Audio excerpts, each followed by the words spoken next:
Well, welcome to the Chancery Centre studios. Since we moved into these studios, we've been asked to show excerpts from lots of our shows, which many of you haven't seen. We've had some great fun shooting around Andover over the last few months, but Whitchurch was one of those towns which we thought we'd like to take you back to.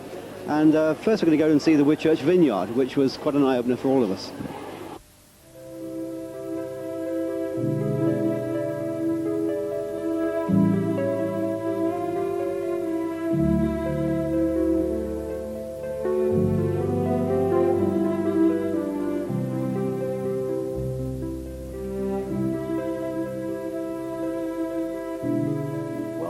Town TV viewers to a beautiful valley 2 miles north of Whitchurch, and rather unusual farm this, because you're not going to really expect to see what you're going to see. So, but anyway, I'll let you talk to Charles Cunningham of Woodlands. Charles, good afternoon. Good afternoon. What do you have behind us here? I have, in fact, 8 acres of vines, 2 acres in the near section here planted in 1989, and a further 6 acres the following year. The highest quality ones are the champagne varieties, matching the champagne chalk and hoping to match the champagne product at the end of the day. I have a number of other varieties, some French, some German, and that enables me to produce white and red. Are there many vineyards in this part of the world? Not in this very part of the world. On the main map of vineyards of England, there's a bit of a hole just in this area, which I've managed to fill. The nearest is probably at Danebury. Right. I happen to like Alsace wines, and I believe you do a Gewürztraminer. Yes, type. similar to Gewürz. Can we have a little taste of that one? Yes, we may. Okay, splendid. We've been working very hard all day, Tony and myself, haven't we, Tony? We have. And, Indeed. Would you like a glass of wine, too? I'd like one, yeah. Yes, okay. Right, well, we're going to try one.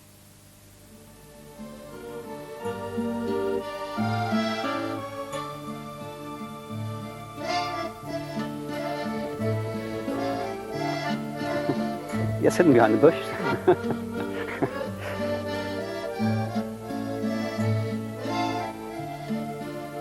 we go, here. Well, you can't really drink one, honey, can you? I can try. Can you? Very good. No, I don't want you to get the shakes after this. Oh, this. So what's this we're tasting now? This is the Madeleine Angevine,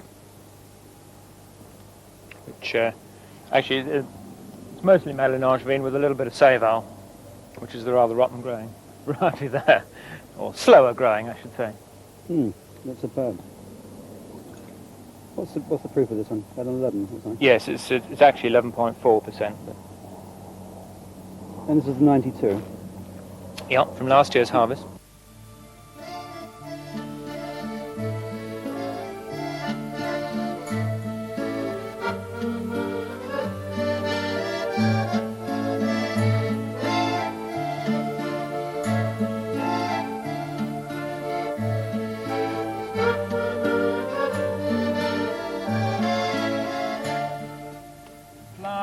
Possibly not quite as consistent as it could be, in that these berries are not all uniform size. Those ones there being slightly smaller have flowered a lot later than these other ones, and therefore won't ripen necessarily at the same time. And there are a few gaps in the flowering, so it wasn't exactly 100%. So you're hoping there's not going to be a really heavy frost between now and October? Oh, a heavy frost between now and certainly early October would be a disaster. The heavy frost basically browns off the leaves, and you just can't get any further ripening. So keep our fingers crossed. If the sugars haven't reached the minimum level for winemaking, you just simply are not allowed to go ahead and make wine from them. We're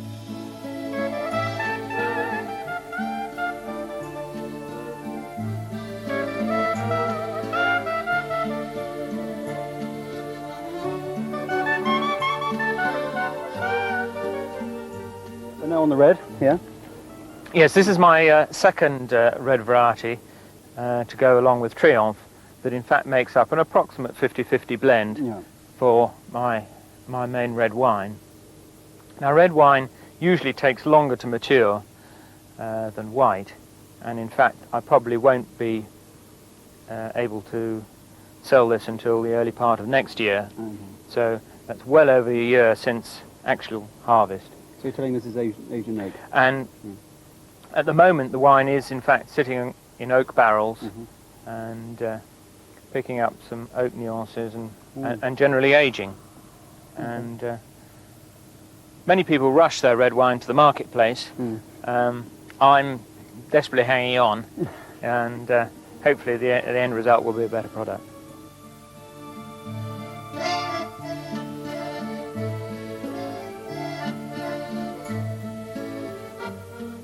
On that occasion, Tony, the cameraman, and I enjoyed a few little glasses of wine afterwards, and from there we made our way down to Whitchurch Silk Mill, which is a really beautiful location. So it's over to Sue Tewkesbury at Whitchurch Silk Mill.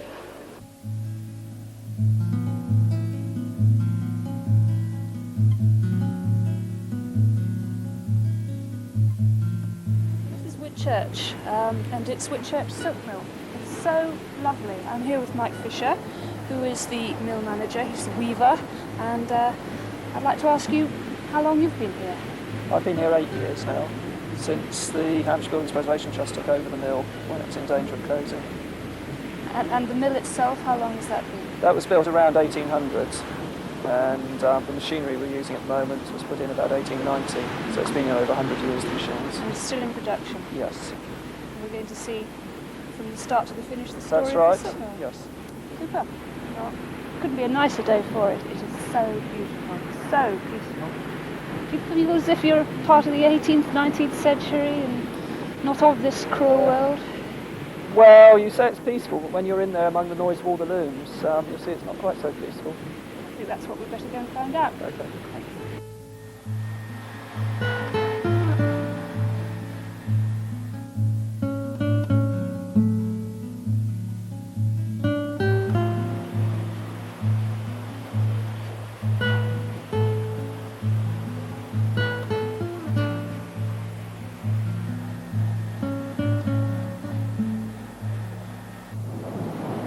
So in here we're standing really at the whole heart of the mill with the water wheel. That's the reason this mill was built on this site and has powered the machinery for all these years. There are certain times a year when we have to cut weed in the river, and this is a weed cutting week. And so all the weed picks up by the entrance to the water wheel and clogs the wheel. It should be running a lot faster than this. And once that's done, what the production speeds up and everything, I suppose. That's right. So what's happening here? These are the hanks of silk. That's right. The silk comes from China in hank form and is first of all sent to our dyers who dye the colours to our specifications. So it's first of all sent out to Suffolk and then returns to us in these hanks, ready for winding onto the wooden bobbins. And that's our first production process. That's where it first starts. Yes. So these ones are already... These ones are the demonstration ones here. And so there is the silk. This one's rather tangled because people have been able to handle this. I see. And that's really one continuous... That's right, it's one continuous thread. So if we come through here, we can look more closely at the silk being wound.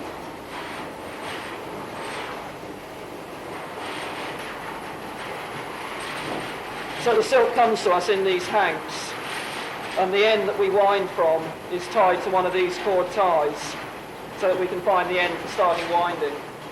And we start by just putting the hank onto here.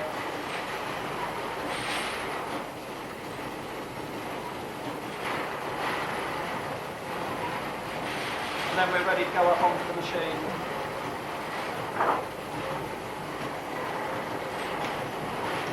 One of those has got 150 grams on it, so we're looking at about £3 a hank. £2 a hand. Yes. And then, of course, once the work's been done with the silk... Yes, I mean, the way it works is that the raw materials represent about 30% of the cost of the final product.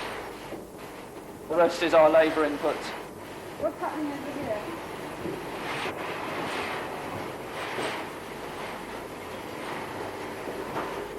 That first production process was winding the silk onto these wooden bobbins. The next stage is we put the bobbins on this frame and draw them through these decreasing reeds in that fan-like pattern to wind the warp, the lengthwise threads in the weaving. And it's the warp that's then carried downstairs to the looms downstairs, ready for weaving. Can we see this moving? Or? Yes.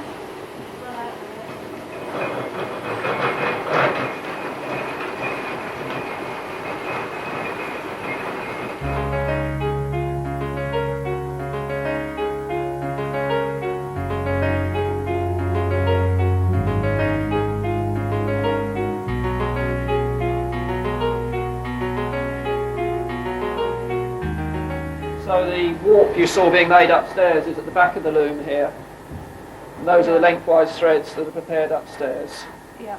And then they come forward through the loom, and each one of these needles has got an eye in it, Right.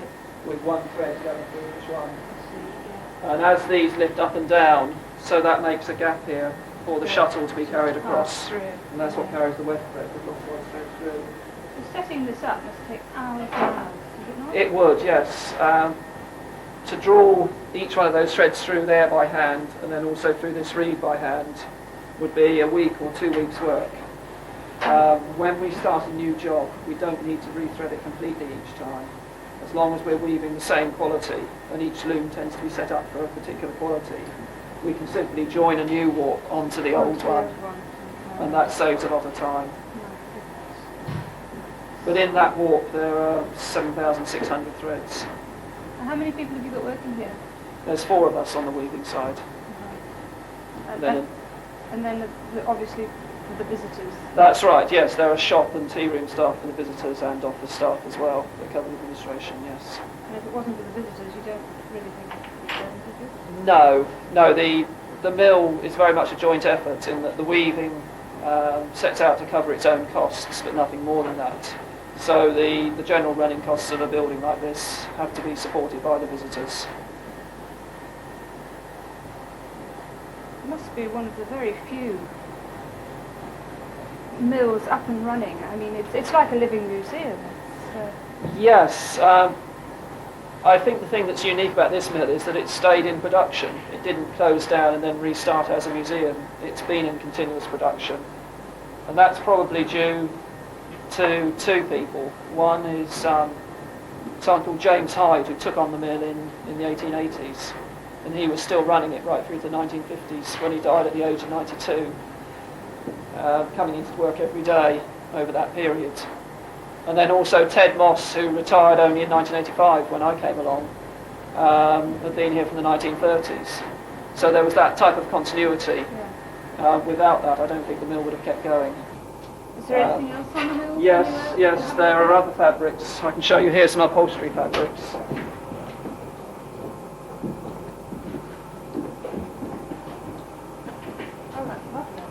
This striped fabric is a lot heavier. If you feel this, it's quite a heavy fabric with a rib in it. And this produces a far stronger fabric for upholstery. So this design was commissioned by a London designer for upholsteries in a private house. And is typical of the type of work we do for designers, where they might just give us a colour scheme and we come up with stripes for them to suit their designs. And it's that type of product that people come to us for, because they couldn't have it woven in modern mills that have large minimum orders. And this one is a job that had just come to the end, so we've got this cloth on the front. But if you actually look at the fabric, it's an absolutely transparent fabric. Oh, it's beautiful. What's that? And this is used for opera costumes. This went to Milan for the opera house there. And so there's this very fine black silk background with a slightly heavier gold silk stripe in it.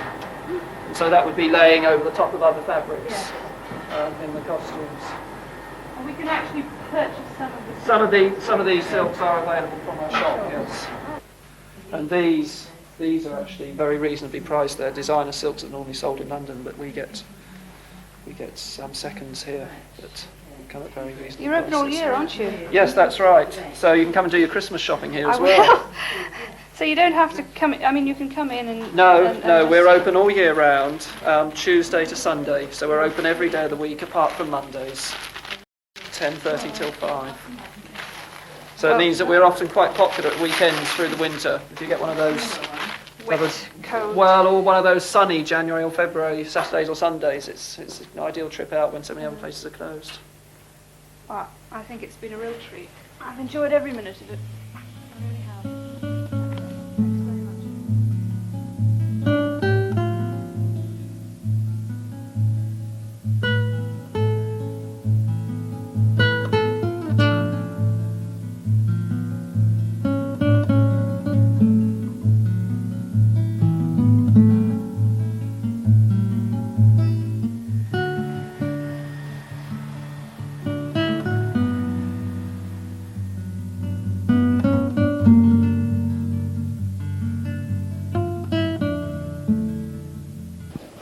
And we were still in Whitchurch when we bumped into Reg Presley with Colin Andrews. Reg and Colin were lecturing the people of Whitchurch and the surrounding areas on UFOs and corn circles and everything else. Reg has been a great hit on Town TV, and he's going to be bringing you more stuff in the future, but just watch this one from Whitchurch. Very, very interesting.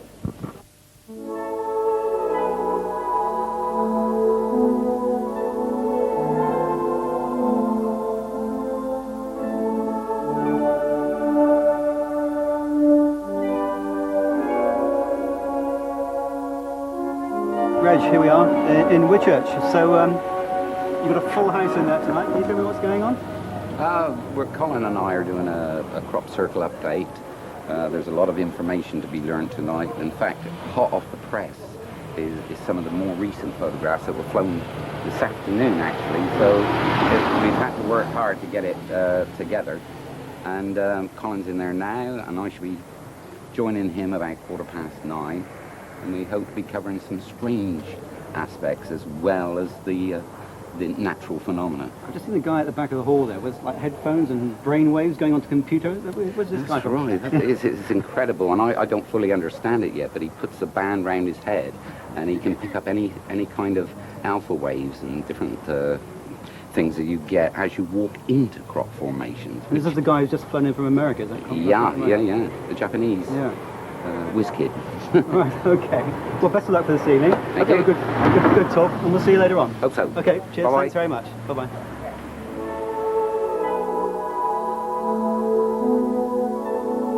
Simple triangulation gave us that information because, of course, he knew where he was stood just behind these trees, and the silhouette of these trees, that precise tree, enabled us to know where the object had actually met ground level.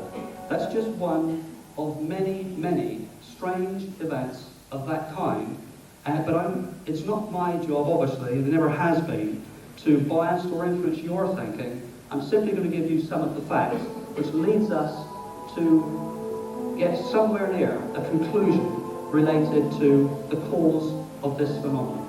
Very briefly, as far as I'm concerned, I sort of really bumped into this phenomenon back in 1983. Travelling between Winchester and Petersville on the A272 down the road here, just south of Whitchurch. And it was really, I guess, the sort of engineer inside me that was far from satisfied that the ground marking, the symmetry, the way these plants were lying to the ground undamaged, the intrigue of wondering how that got there was really the very beginning. And joined forces then within a very short time with Pat Delgado, who had been working for NASA on the Mariner project at Woomera in Australia for the United States government. He and I then wrote the first book on the subject, Circular Evidence, followed up by the latest evidence, and the video in recent times, Undeniable Evidence. I then went on to advise the Margaret Thatcher government, the Under Secretary of State for the Environment, Nicholas Ridley, for 3 consecutive years, and it was certainly played some part in having the matter raised in Parliament on 3 or 4 occasions, seeking the official British government view with regard to this phenomenon. That very briefly is how I sort of came into it. Dr. Meaden was already looking at this in Wiltshire, and arriving on the scene in 1990 when the phenomenon really escalated, and you'll see the way this has evolved as we start the slides very shortly, in popped our friend here, Reg. It really was a wild thing too. The pattern which interested Reg was an extraordinary thing. It was a multiple pictogram, an agroglyph, I guess you might call it. And I think really that's, pick it up from there for Reg. Yeah, I became very interested in it, as Colin said, at that point. And also, from what Colin was telling me, I realised that there were some other things happening alongside of this phenomenon. So I got very involved, really, in the whole aspect. It's like if you look at a painting and you see those brushstrokes. Colin was more into those brushstrokes. I like to look at the whole caboose, the whole picture, because I felt that there was some kind of message in those pictures. And I think slowly but surely we're getting there. And, well, the rest will come in a minute. Okay. Yep. We're going to toss to this to see who goes first. Toss. It's a democracy. You win. Right. Right. This really is what it's all about. And I'm obviously happy, and I know Rich will be too, to take any of your questions, either during, preferably after. Because I know, in travelling the world and talking to a lot of people around the world, how the Doug and Dave claim has troubled the public's perception of this phenomenon. There's hoaxing going on out there. There is no question about it. We have 90 events in the computer as of today, and many of them are hoaxes. And it is an unfortunate reality that when you are looking for diamonds out there, try finding them when handfuls of glass are thrown out around them. And that's what the hoaxers are doing to us. We're being fully stretched on every front. It's costing a fortune, but we have still, with the teams out there working now, confirmed the phenomenon is still with us. But it's taking on a new phase.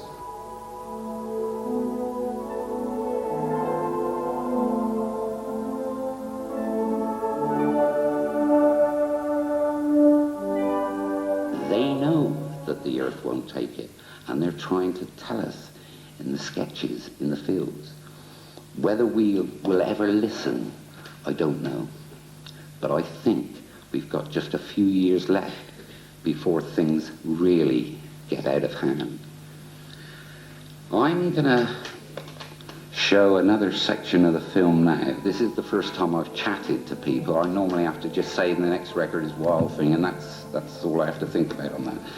So I'm going to show you just a little bit of film now of some of the little balls that have been seen in the fields, different UFOs.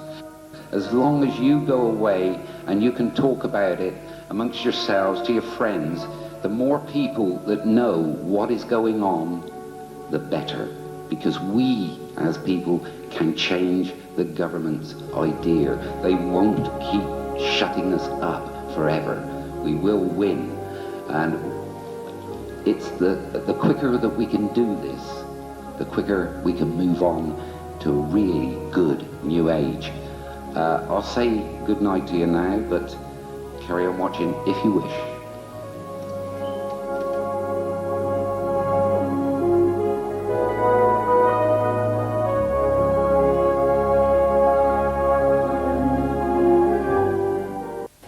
Well, I think we've seen enough of Whitchurch, and obviously the next stop from Whitchurch is Basingstoke.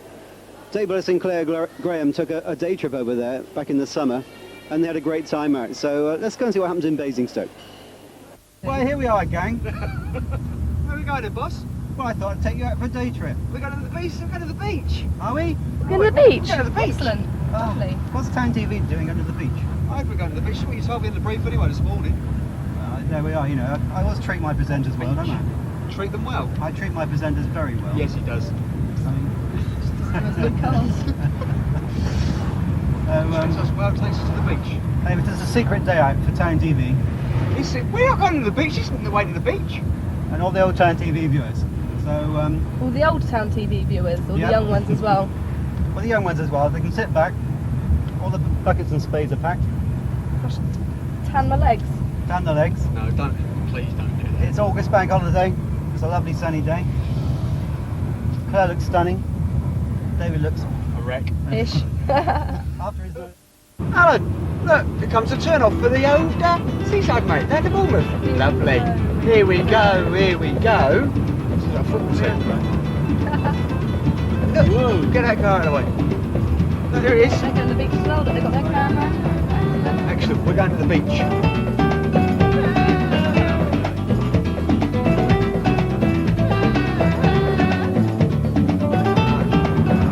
You better start slowing. Better start slowing down. Such a miserable producer. I'll agree with that one. Better start slowing down, mate. Put your indicator on. You indicate. Left. Left. Oi. Not going. Left. Sorry, guys. Are you? Oh no, I don't believe it. What are you doing? Where are we going then? Sorry. We've got to go to the next town. What's the next town? London. Basingstoke. Basingstoke.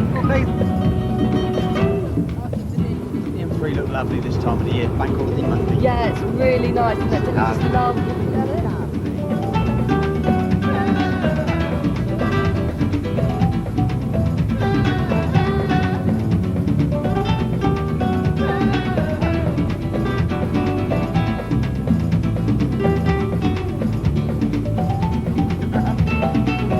There you are, look. Downtown Basingstoke. Metropolis. Metropolis. Gateway to the west. It's funny we're going east. No, it's coming the other way. Going west. I didn't even bother to get myself dressed up today because I thought we were going to the beach.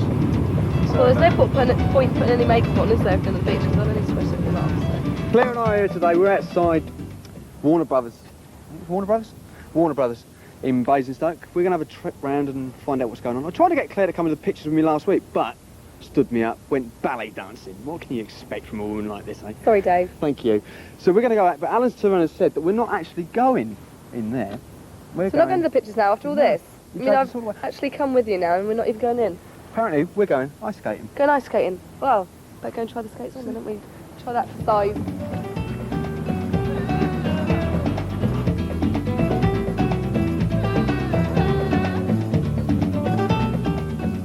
Right, we're outside now, the Basingstoke Ice Rink with Ian Vale, who's the duty manager of the centre at the present moment in time. Ian, what are we actually going to be doing today and where are we going to be going? Yes, we're going to have a look at the various facilities within the ice rink, which includes a international size ice rink, 60 by 30 metres, and also a larger swimming pool. Got various other facilities here, including a sauna, steam room, jacuzzi, a couple of sunbeds, and also a large bar area, which caters for up to 3 Sunbeds and bar area. That sounds better and better. We'll have an ice skate first though, I think, don't you? I reckon we will go ice skating first. Have you got boots my size? Yes, of course. Here we go. Beats Bournemouth. Beats Bournemouth. I wanted to go to Bournemouth. At least it was warmer there. Easy, Tiger.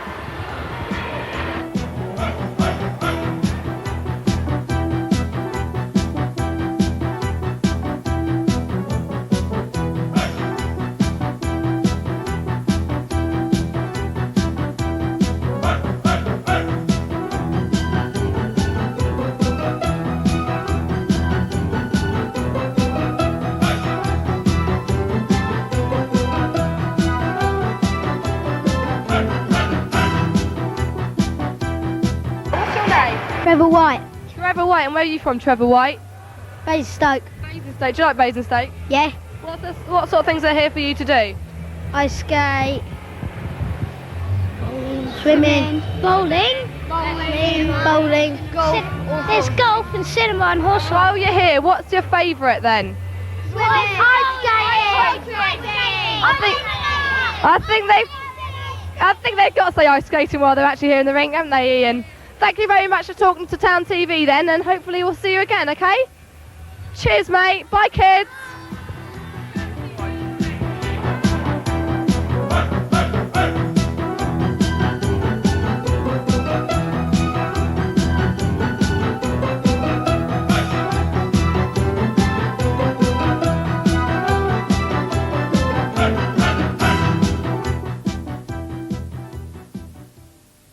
One, two, three.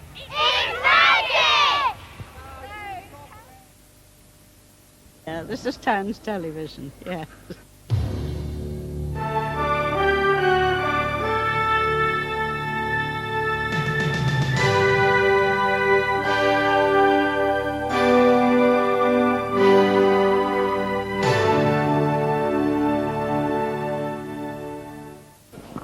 Well, here we are with everybody enjoying some tea in Le Café.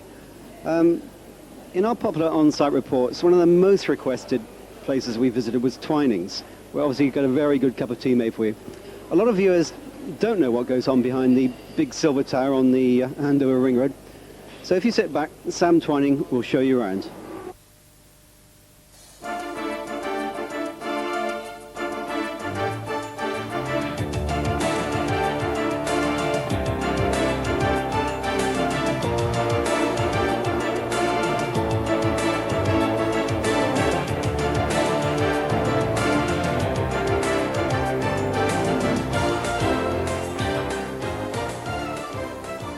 Well, believe it or not, I drink between 9 and 15 cups of tea a day. I don't consider myself hooked, but I do consider tea to be like wine, and I would never drink the same tea all the day long. I usually start the day with English breakfast, something bright and brisk to wake me up and make me feel good, and when I first come to the office I certainly would have that again. But as the day wears on, so my tea choice would change. And I would certainly have Darjeeling at lunchtime, and if it's a really lovely hot day, sadly that's not very often in this country, it would be Lapsang Souchong, that wonderful tarry tasted tea, which goes very well with cucumber sandwiches. On a warm day, Earl Grey, on a colder day, probably Yunnan, a really cold day, Assam. And in the evening, because I drink tea certainly after my evening meal, depending on what I've had to eat or drink, so I would choose my tea. I find Earl Grey is a wonderful palate cleanser. You know, we have wonderful sweet puddings in this country, but it leaves your palate a bit tacky. Earl Grey just cleans it up beautifully. If I've had a white wine, I'd drink oolong. If I had red wine, it would probably be Russian Caravan. But the tea I have most in the evenings is called Rose Pouchon, with a black China tea with rose petals. Never keeps you awake at night. So that's my tea drinking day.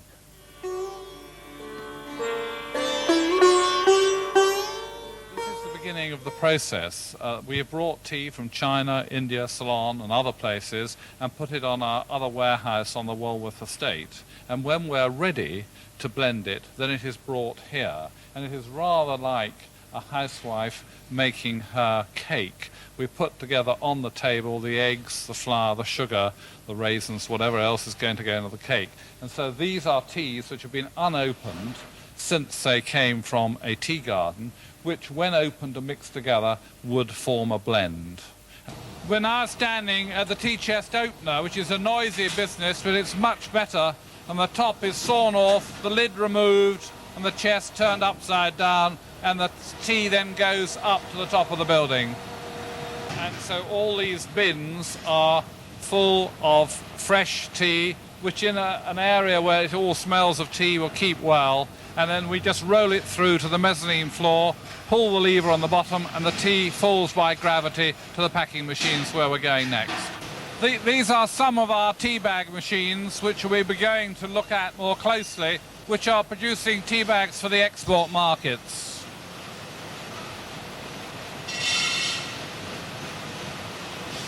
How many people are working at Twinings in this? We have in the Twinings 3 factories about 1,000 people. We have another factory at Tyneside and another one in North Carolina at Greensboro. What are we looking at now, Mr. Twine? We're looking at jasmine tea, one of the many teas we do from China. About 43% of all the tea Twinings does comes from mainland China. This is very popular because it's a green tea and very low in caffeine, and that's very popular today. This is green gunpowder, and if you look at it closely, it looks shotty. And when the English sailors saw this 300 years ago, when they first got to China, they called it gunpowder, and the name has stuck, and so it's had the nickname ever since. It's a green tea, very light, very thirst-quenching, and very low in caffeine. This is packets for the UK market, and we will be looking at them more closely in a moment.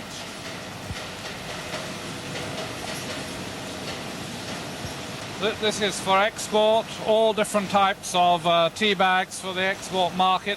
We have to remember that overseas most people don't own a teapot, so tea bags are terribly important. This is a depalletizing machine. We have 5 of them, and they automatically feed the empty tins through to our packing machines, so that we can do it electronically and automatically and very cleanly. This is the most fantastic machine. It's made in Germany, and what it does is it puts a tag on the tea bag and a string, and it's a double chamber bag so that the water infuses it through and round. It's a Rolls-Royce tea bag, and these are going for export.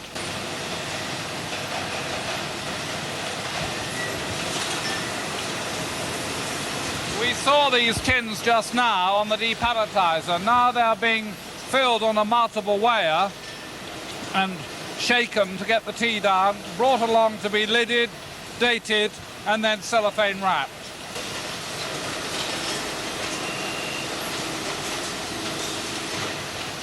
What an incredible process going on here. This is jasmine oriental tea going through. The tea bag the boxes being filled, the lid is shuttered down, and then they're blown by air to the next section where they will be cellophaned. This is what the consumer in the United Kingdom uses.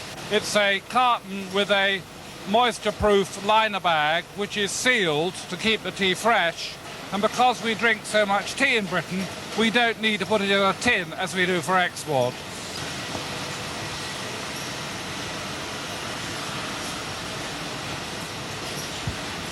These are cartons for export, same idea as previously, packing a carton of tea.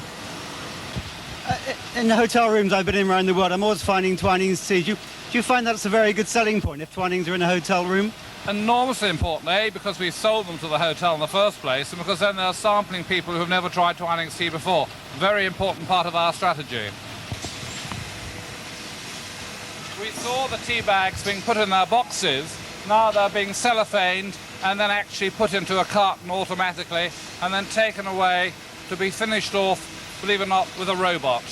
And here is the end of the line. You saw the Earl Grey tea bags being made, filled, cellophaned, and now the robot picks up the finished carton of 12 tea bags and puts it on a pallet ready to be exported. How much tea goes out of here per day? I'm not sure, to be exact. All I can tell you, it's an awful lot. Thousands and thousands of tins of tea. And packets of tea. And teas of all descriptions. Earl Grey tea. Obviously very, very popular. English breakfast tea. More Earl Grey tea. Lemon scent tea. English breakfast tea. Jasmine tea. Teas of all descriptions. And here we are, the Prince of Wales tea, even. Tea for Fortnum and Masons. I don't know, Tony, the cameraman, likes tea. Do you like tea? I love tea, yeah. Yeah. I like it better than coffee. We've never seen so much tea. Now, all this is packed for a Pacific customer and ready, and because we spend so much love, care and attention on making sure everything is perfect at Twinings, we load our vehicles here undercover, and in the winter we close down the outer doors so that the tea is actually loaded onto containers or trailers in perfect condition, sealed, and will be shipped out to, say, Australia or Japan, New Zealand, wherever you like to think of, and will arrive, and that's the important thing, in perfect condition. Well, the function in this room here is that we buy tea, blend tea, and quality control of the products, all for taste. And that's on the basis, of course, that the consumer is going to judge our product by its taste. So that even though we have some fairly sophisticated machinery available to us in our QA lab, it's the taster's decision that carries the day as to whether the product is acceptable for dispatch or not. Right. And the way we taste tea here is a quick... And what you're doing in that process is that you are sucking in tea and air, atomising the tea across the back of the pallet, ejecting the liquid, and you're left with, on the back of the pallet, which is the most sensitive part, what I think the wine buff gets when he waves his glass under his nose and woofs in the bouquet. Mm. So would you like to have a go? Certainly.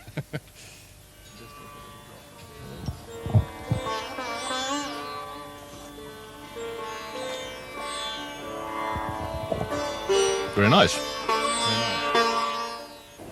Harvest time seems a long way away now, and of course here in Andover we're looking forward to the spring. The next film though was very, very popular. Steve the cameraman, who's actually filming this. Hello Steve. Hello. Steve's got a brother Roger, who farms at Kimpton, and he kindly lent us his farm for the day last year, and Claire Graham was down there on the farm with Roger.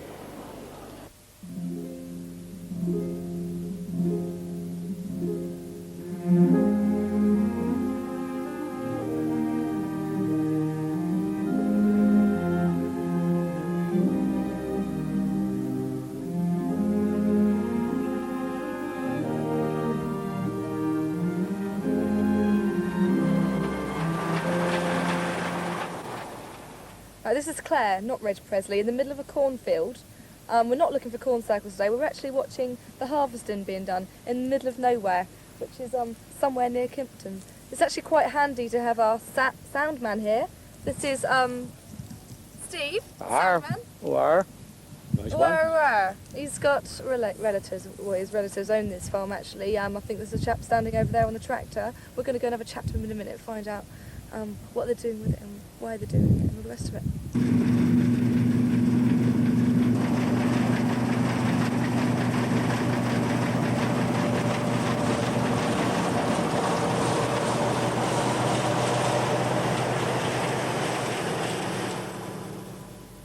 You started the farm yourself, your family started the farm many generations ago? Yeah, they bought the farm back in about 1908, I think it was. Right. Yes. How many acres have you got then? We've got 400 here. 400 acres? Yeah. Is that all yours?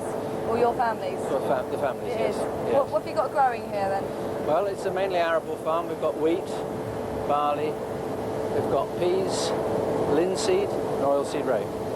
And do you crop it all? What do you call it? Do it all ourselves. We farm it all ourselves, yes. And then you sell it on, do you? We sell it on to merchants, yes. Yeah. I was asking James earlier, some of it's for cooking and some of it's for other purposes. We try and produce all we can for human consumption, so we grow milling wheat when the weather conditions allow. Yeah. We have a good summer for milling wheat. This year I don't think it's going to be such a good summer. Oh, so that goes into bread making when we can make the grade. We grow malting barley. This part of the world grows malting barley for the brewing trade, for whiskey and beer. Well, that's handy then. Yes. Lots more of that then. That's right. We can grow that better than almost anywhere else in Europe here, in this part of England. Yeah. And peas go for mushy peas.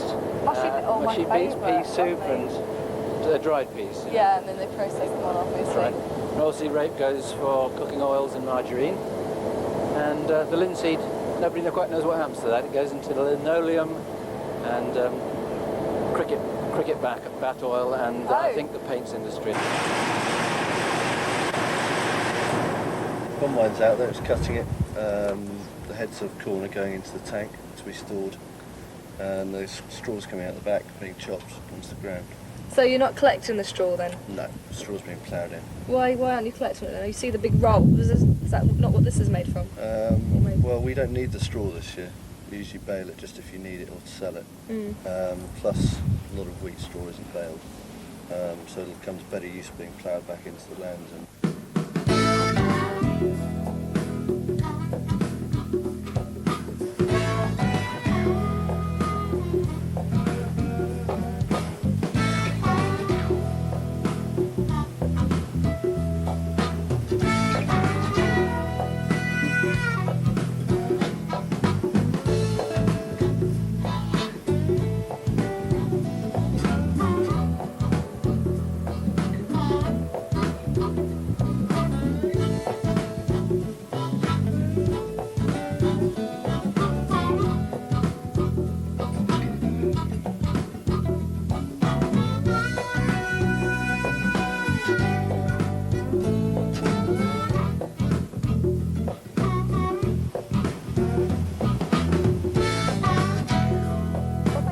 Showing us around your farm today. It's been most interesting. Nice and lively. It's been a real pleasure. Yeah, let's go down the pub for a drink. Swim half. Yeah.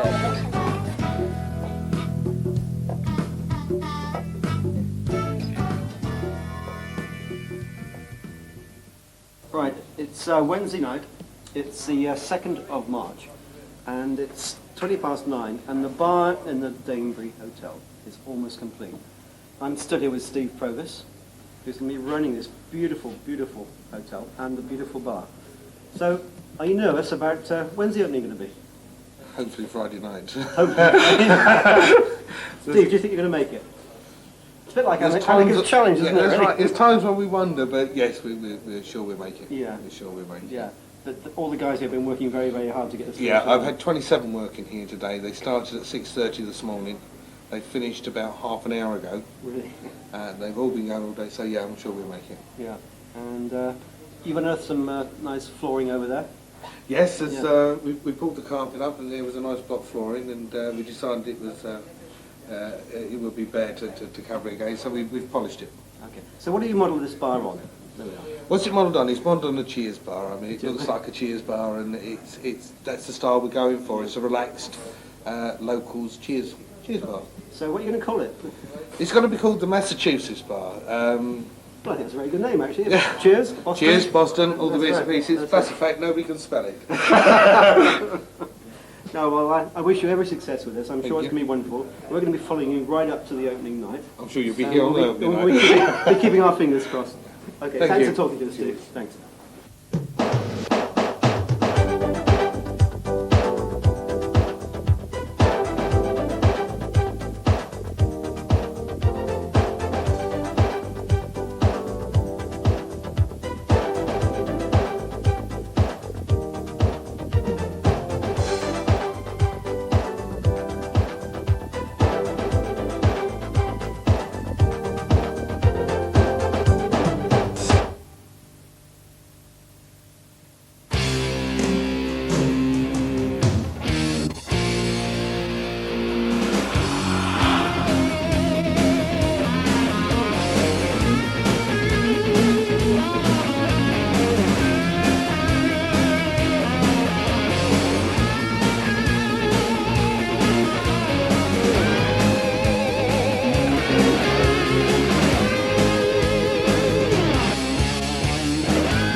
Now, Doves have had a rather special evening, promoting certain things. I'm not quite sure exactly what they've been promoting, but we're going to go over and speak to Andrew Blake here and find out exactly what have you been promoting, Andrew. I see you've had a whole hall full of women, so it's obviously something for women. We certainly have. We recognise very much at Doves Ford that the importance of women that play in the role of motoring today.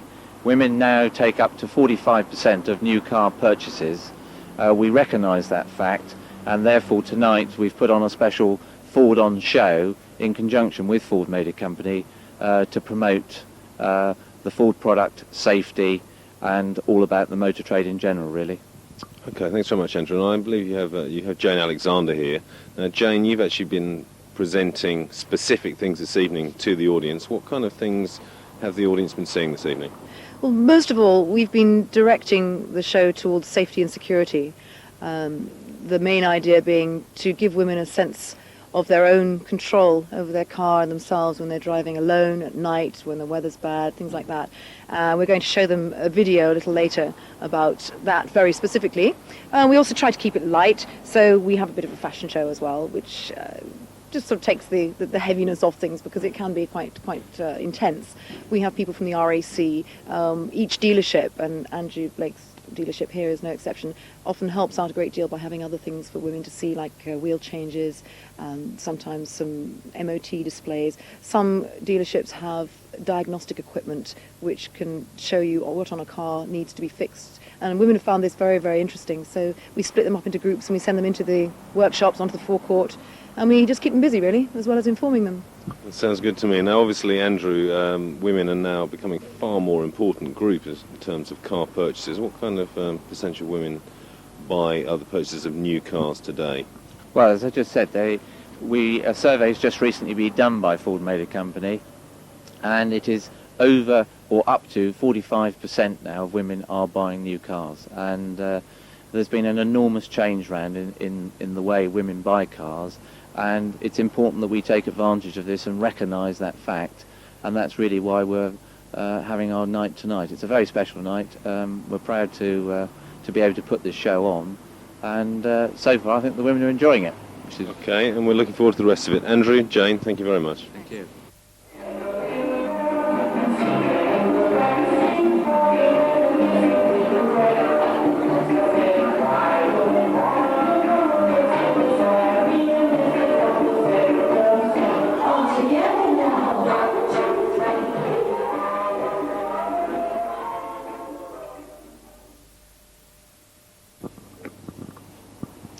Now, we have a pretty important guest here this evening at Doves. Now, they obviously, because it's a lot to do with women, and obviously self-defence comes into this when you're a lone woman driver, that sort of thing.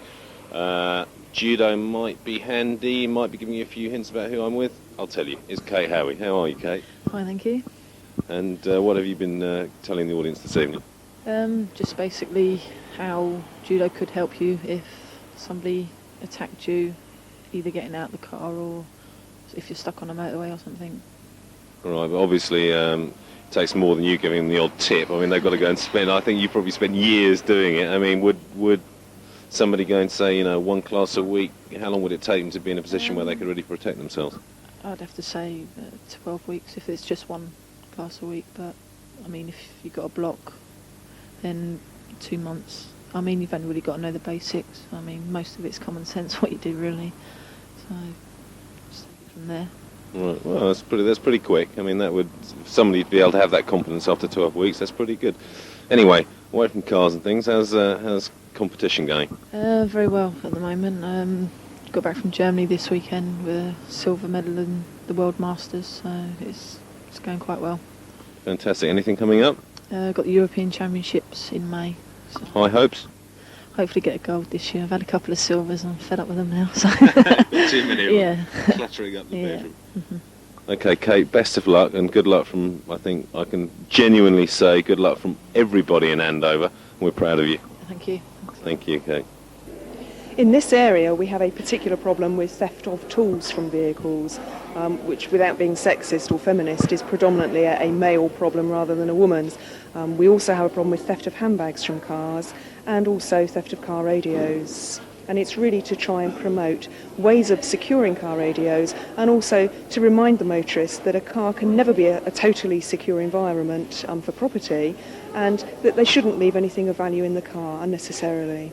Right, now we've heard you giving a lot of very interesting, not necessarily common sense tips, I'd say. Yes. Things that, some of them may be things that you wouldn't immediately think about. Now, are there any ways that people, our viewers, our Andover viewers, can get hold of any of the information that you've been discussing this evening? Right. Specifically on car crime prevention, rather than safety for women, they can get any leaflets from me at the police station. In May and June of this year in Andover, we'll be running a massive campaign to promote car crime prevention. So watch this space really for activities in the local area. But if they want specific advice, they can contact me or any of my colleagues at Andover Police Station. So, and regarding safety for women, that would be the same. Would it get in touch with you? Yes, we tend to run evening sessions for lady drivers, specifically for women, because women feel themselves especially vulnerable as drivers, and as we account for 52 of the population, 52%, it's important for women drivers to actually feel secure and safe on the road. So we run courses at the police station or at other functions, and we also run better driving for women, safer driving, along with our better driving courses. So Andrew, tonight has obviously been a great success. Lots of very satisfied people. We had some very interesting lectures from various people. Sum it up, what would you recommend to women? Well, we're absolutely delighted with the response we've got tonight. I mean, we've had over 200 people here tonight, which I think is absolutely fantastic for Andover. We find that the women enjoy the night. They find the safety things very, very interesting. And we asked them if they'd like to come back and for us to continue to do it on a regular basis. And we've started a ladies' club up now, and they've all said they'd like to come back for another one. So we will continue to support the event for as long as there is a demand. Well, we'll look forward to it. Thank you very much, Andrew. Thank you very much for your time. Thanks for watching Town TV this week. We hope you enjoyed it. Lots of requests came in, and we hope we've fulfilled all your requests. Now, next week, please watch. We've got lots of things to do with the home. We're looking at kitchens, windows, how to save electricity, all that sort of thing, especially with VAT coming up on fuel. My God, I've got oil heating, all that sort of thing. I'm dreading it.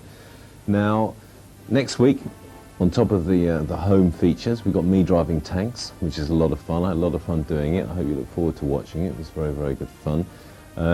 We've also got a rather saucy bit with After Dark, doing a little bit of a performance up at Breakers. So we hope you look forward to doing that, watching that. A little bit saucy, but a bit of fun, a bit of family fun. It's not that saucy.